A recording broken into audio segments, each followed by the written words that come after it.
ओम श्री गणेशाय नमः। आप सभी को तुलसी विवाह की बहुत बहुत शुभकामनाएं। दिवाली से 10 दिन के बाद देवउठनी एकादशी का व्रत रखा जाता है। देवउठनी एकादशी पे भगवान विष्णु जी योग निद्रा से जागे थे। इस दिन से ही सभी शुभ कार्य शुरू हो जाते हैं। कार्तिक मास के शुक्ल पक्ष की एकादशी पर भगवान विष्णु के शालिग्राम रूप और माता तुलसी जी का विवाह हुआ था। तुलसी विवाह कराने से विवाह धन संबंधी हर समस्या का अंत होता है। कहा जाता है कि भगवान विष्णु जी माँ लक्ष्मी जी के पति थे, लेकिन फिर ऐसा क्या हुआ कि श्री हरि विष्णु जी को तुलसी से विवाह करना पड़ा। पौराणिक कथाओं के अनुसार प्राचीन काल में एक राक्षस था जिसका नाम जलंधर था। वह बहुत ही शक्तिशाली था। उसे हराना इतना आसान नहीं था। उसके शक्तिशाली होने का कारण थी उसकी पत्नी वृंदा। जलंधर की पत्नी वृंदा पतिव्रता थी। उसके प्रभाव से जलंधर को कोई भी हरा नहीं सकता था। जलंधर का आतंक इस कदर बढ़ गया था कि देवतागण परेशान हो गए। जब कभी भी जलंधर युद्ध पर जाता था तो तुलसी भगवान विष्णु जी की पूजा करने लगती थी। विष्णु जी उसकी सारी मनोकामनाओं को पूरा करते थे।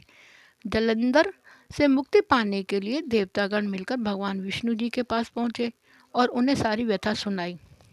इसके बाद समाधान यह निकाला गया, क्यों न वृंदा के पतिव्रत धर्म को नष्ट कर दिया जाए। पत्नी वृंदा की पतिव्रता धर्म को तोड़ने के लिए भगवान विष्णु जी ने जलंधर का रूप धारण कर वृंदा को स्पर्श कर दिया, जिसके कारण वृंदा का पतिव्रत धर्म नष्ट हो गया और जलंधर की सारी शक्ति क्षीण हो गई और युद्ध में भगवान शिव ने उसका सिर धड़ से अलग कर दिया। वृंदा विष्णु जी की परम भक्त थी। जब उसे यह पता चला कि स्वयं विष्णु जी ने उसके साथ छल किया है तो उसे बड़ा आघात पहुंचा। वृंदा ने श्री हरि विष्णु जी को श्राप दिया कि तुम तुरंत पत्थर के बन जाओ। भगवान विष्णु जी ने देवी वृंदा का श्राप स्वीकार किया और वे एक पत्थर के रूप में आ गए। यह देखकर माता लक्ष्मी जी ने वृंदा से प्रार्थना की कि वह भगवान विष्णु जी को श्राप मुक्त करे। वृंदा ने भगवान विष्णु जी को श्राप मुक्त कर दिया, लेकिन उसने खुद आत्मदाह कर लिया।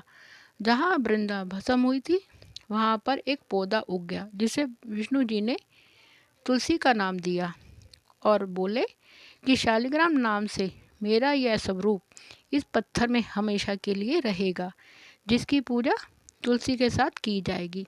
यही वजह है कि हर साल देवउठनी एकादशी पर विष्णु जी के स्वरूप शालिग्राम जी का तुलसी जी से विवाह किया जाता है। इतना ही नहीं, उन्होंने कहा कि किसी भी शुभ कार्य में बिना तुलसी जी के भोग के पहले मैं कुछ स्वीकार नहीं करूँगा। तभी से तुलसी जी की पूजा होने लगी। ओम नमः शिवाय। हर हर महादेव।